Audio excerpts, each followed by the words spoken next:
Sesaat lagi Anda akan menyaksikan Gestur didukung oleh Kuku Bima Energy.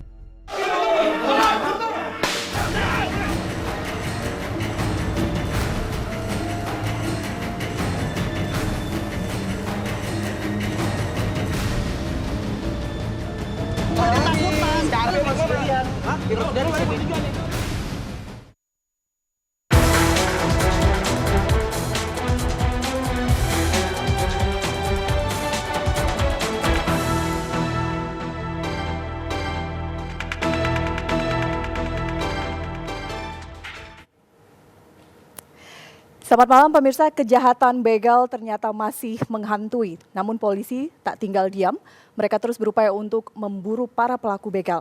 Namun upaya penggerebekan tak semudah dikira ketika para polisi harus berhadapan dengan para pelaku begal yang memiliki ajian kebal. Seperti apa? Kami memiliki informasinya untuk Anda.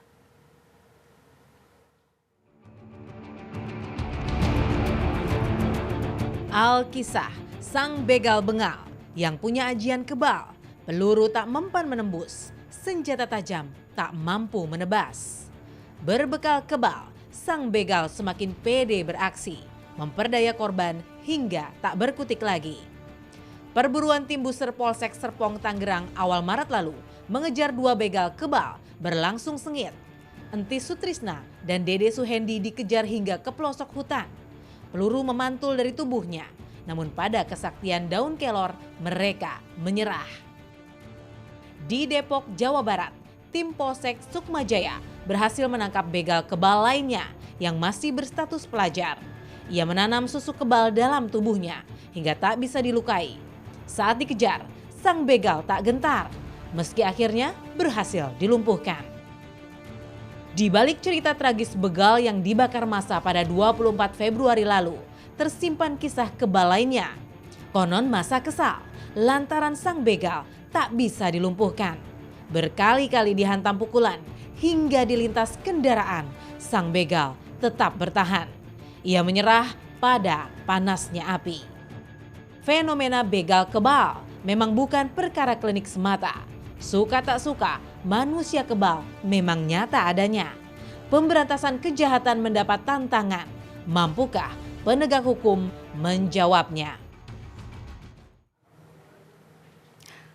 Mampukah penegak hukum menjawabnya? Betulkah ajian kebal kemudian membuat aparat polisian kesulitan untuk menangkap dan memburu para pelaku begal? Kita akan berbicara mengenai hal ini di Gestur malam hari ini. Saya mengundang tamu saya yang sudah hadir di studio TV One. Saya undang terlebih dahulu. Ada Mas Reza Indragiri dan juga, halo, selamat malam Mas. Assalamualaikum. Waalaikumsalam. Dari Polda Metro Jaya, Kabid Humas, Kombes Pol Martinus, silakan. Ya. Tadi sudah melihat Pak ya, bagaimana sedikit gambaran yang kami tangkap beberapa peristiwa, beberapa kisah, perburuan masih terus dilakukan para pelaku begal ini, tapi ada cerita-cerita menarik di belakangnya. Saya ingin tanya komentar Bapak, betul ada ajian kebal yang kini digunakan para pelaku begal ini? Kalau ajian itu bisa saja ada ya, tapi bagi kami pihak kepolisian melihatnya itu fenomena yang lain dari upaya pengungkapan. Kalau kesulitan-kesulitan dalam pengungkapan kasus itu banyak. Ada satu kelompok atau satu keluarga misalnya yang sama sekali sangat proteksius untuk membela. Bahkan kadang-kadang mereka yang tidak tahu apa-apa tapi masih dalam kekerabatan mereka itu melakukan perlawanan dulu kan sebelum sampai kepada yang kita tuju. Kemudian kesulitan lain memang kita lihat bahwa informasi-informasi mereka ada di mana itu bisa berpindah dari satu tempat dari tempat lain. Berpindah itu artinya? Ya, misalnya dia seperti kita lihat tayangan tadi itu memang ada kita hadapi memangnya, tetapi bagi kami itu tidak menjadi yang utama, menjadi hambatan. Bagi kami adalah bagaimana kita bisa menangkapnya dalam keadaan hidup, kemudian kita bisa memprosesnya. Itu yang kita lakukan. Oke, menarik ini cerita-cerita yang sekarang juga disoroti masyarakat. Saya ke Mas Reza dulu Mas. Melihat fenomena ini seperti apa sih? Jadi tidak hanya masalah begal, masalah pelaku, masalah hukum saja, tapi ada cerita lain di balik ini. Saya ini orang psikologi forensik, Pak. Berarti ada psikologinya, ada forensiknya. Psikologi itu studi yang mencari penjelasan nalar tentang kenapa sebuah fenomena perilaku manusia itu bisa berlangsung. Forensik sendiri dengan kata lain merupakan hukum. Hukum merupakan sebuah proses atau mekanisme yang juga bekerja di atas pondasi rasionalitas. Psikologi dan forensik harus saya katakan sampai sejauh ini barangkali harus angkat tangan ketika diminta untuk menjelaskan fenomena macam ini. Tapi bukan berarti bahwa ilmuwan, terutama ilmuwan psikologi kemudian abai. Sampai kemudian dimunculkan istilah parapsikologi, parapsikologi untuk menjelaskan fenomena-fenomena yang belum bisa dijangkau oleh berbagai macam model penjelasan ilmiah yang ada saat ini. Para ilmuwan tidak menganggap ini suatu fenomena yang mustahil, omong kosong, nonsens. Pasti ada sebuah penjelasan ilmiah di situ. Dan pasti lintas disiplin sifatnya. Psikologi terlibat di situ, fisika, kimia, biologi, sosiologi mungkin juga terlibat di situ. Tapi memperoleh penjelasan pasti kenapa tentang fenomena ini bisa terjadi, itu yang masih butuh 1, 2, 3 tahap ke depan. Mungkin tidak Mas, ilmu seperti ini sebenarnya mungkin 1, 2 ada di lapangan ditemui. Tapi bagi pelaku yang lain hanya menggunakan ini sebagai apa ya? Untuk percaya diri, padahal sebenarnya tidak ada. Tapi secara psikologis beliau percaya memiliki ini. Ya, itu yang dinamakan efek sugesti. Berarti bagaimana seseorang terkatrol dari sisi kepercayaan diri justru dengan pendekatan-pendekatan yang barangkali tidak terjelaskan lewat rasionalitas atau akal sehat atau nalar biasa.